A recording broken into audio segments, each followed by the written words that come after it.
बहुत समय पहले की बात है। हिमालय की गोद में बसे एक छोटे से गांव में एक बालक रहता था। नाम था अर्जुन।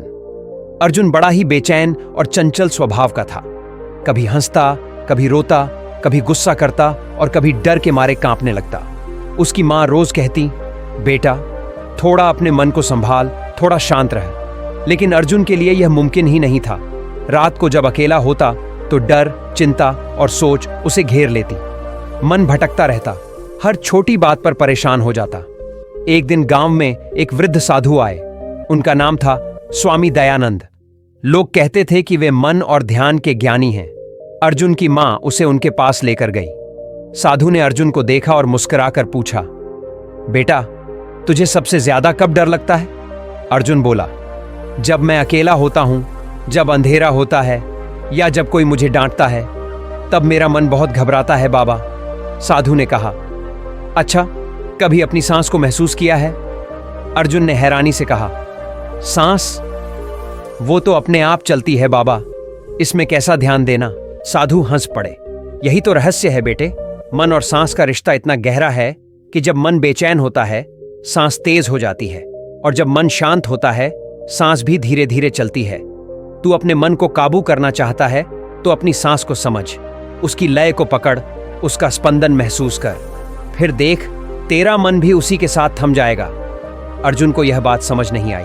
साधु ने कहा, चलो मैं तुझे एक प्रयोग कराता हूं। वे दोनों एक शांति भरे बगीचे में बैठ गए। साधु बोले, आंखें बंद कर, नाक से धीरे धीरे सांस ले, अब रोक, अब धीरे धीरे छोड़, इसे महसूस कर। देख सांस कहां से आ रही है, कहां जा रही है, बस सांस को देख।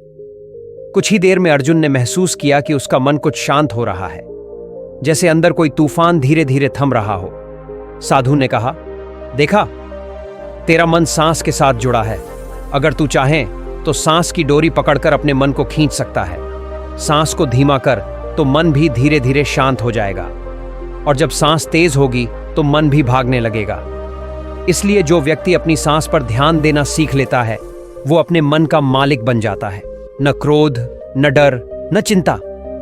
अर्जुन ने रोज ये अभ्यास शुरू कर दिया। धीरे धीरे उसका स्वभाव बदलने लगा। जिस बालक को छोटी छोटी बात पर गुस्सा आता था, जो डर से कांप जाता था, अब वही बालक शांत, स्थिर और प्रसन्न रहने लगा। लोग हैरान थे। अर्जुन की मां ने स्वामी दयानंद से पूछा, बाबा ये क्या कर दिया आपने?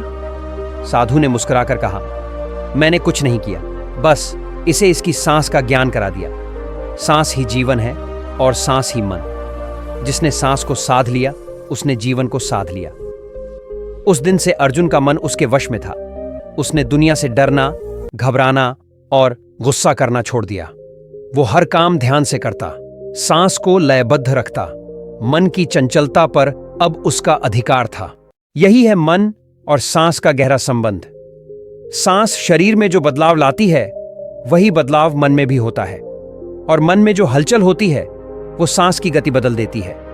इसे जिसने समझ लिया वही सच्चा योगी है। हिमालय की तलहटी में बसा एक छोटा सा गांव, पेड़ों की झुरमुटों से छनती सूरज की किरणें और सुबह की शीतल हवा। इन्हीं वादियों में अर्जुन नाम का एक युवक रहता था। उम्र यही कोई 19-20 की, तेजस्वी पर चंचल मन वाला। बात बात पर गुस्सा करना, जल्दी थक जाना और हर छोटी बात में बेचैन हो जाना, यही उसकी आदत थी। उसके मन में हजारों सवाल थे। जीवन का अर्थ क्या है? क्यों मन हमेशा बेचैन रहता है? मौत के बाद क्या होगा? सांस क्यों चलती है? अर्जुन को ये सवाल अंदर ही अंदर कचोटते रहते। क्यों मन थमता नहीं बाबा? एक दिन अर्जुन ने गांव के पास जंगल में रहने वाले स्वामी दयानंद से पूछ ही लिया। स्वामी दयानंद ने मुस्कुराकर कहा, बेटा क्योंकि तूने अपनी सांस को कभी देखा ही नहीं। मन और सांस का रिश्ता समझ ले, मन अपने आप रुक जाएगा। अर्जुन हक्का बक्का, सांस वो तो बिना देखे चलती रहती है बाबा, यही तो जीवन का रहस्य है। स्वामी दयानंद ने धीरे धीरे समझाना शुरू किया। मन जितना ज्यादा भागे, सांस उतनी तेज हो जाती है, और जब तू सांस को गहरा और धीमा कर दे, मन भी रुकने लगता है। अर्जुन ने उस दिन पहली बार अपनी सांस को महसूस किया। कैसे ठंडी हवा नाक से अंदर जाती है, कैसे पेट हल्का फूलता है, फिर वही हवा हल्की गर्म होकर बाहर आती है। मन एकदम ठहराव में आ गया। बेटा, सांस ही प्राण है, जितनी गहरी उतनी जीवन में गहराई, स्वामी दयानंद बोले। उस दिन के बाद अर्जुन हर रोज ध्यान करने लगा, मगर उसके मन में एक और सवाल था, क्या सांस लेने का भी तरीका होता है?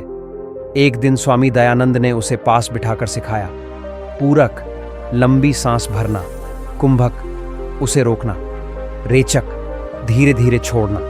अर्जुन ने अभ्यास शुरू किया।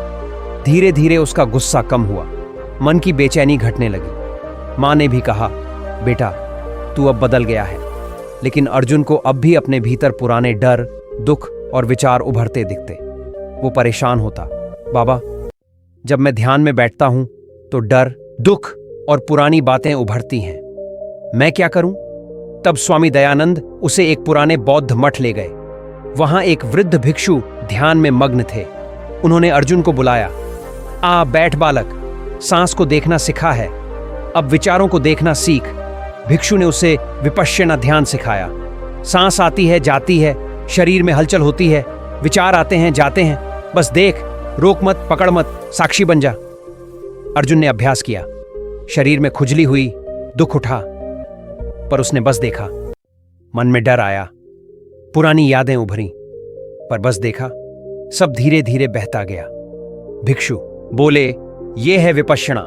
जब तू अपनी हर क्रिया, हर स्पर्श, हर विचार का साक्षी बन जाएगा, तब तेरे भीतर मौन उतर आएगा। तब तू जान जाएगा कि तेरी सांस, तेरा मन और तू अलग अलग नहीं, एक ही लय के हिस्से हैं। उस दिन के बाद अर्जुन अपने हर उठते भाव, हर सांस और हर विचार को साक्षी भाव से देखने लगा। उसका मन गहरा समंदर बन गया था। ऊपर लहरें उठती, मगर भीतर शांति थी। अब गांव वाले उससे कहते, अर्जुन अब तू पहले जैसा नहीं रहा, तुझमें कुछ अद्भुत शांति है। अर्जुन बस मुस्कुरा देता, क्योंकि अब वो जान चुका था, मन को बदलने का रास्ता भीतर से ही शुरू होता है, सांस से शुरू होकर साक्षी भाव तक।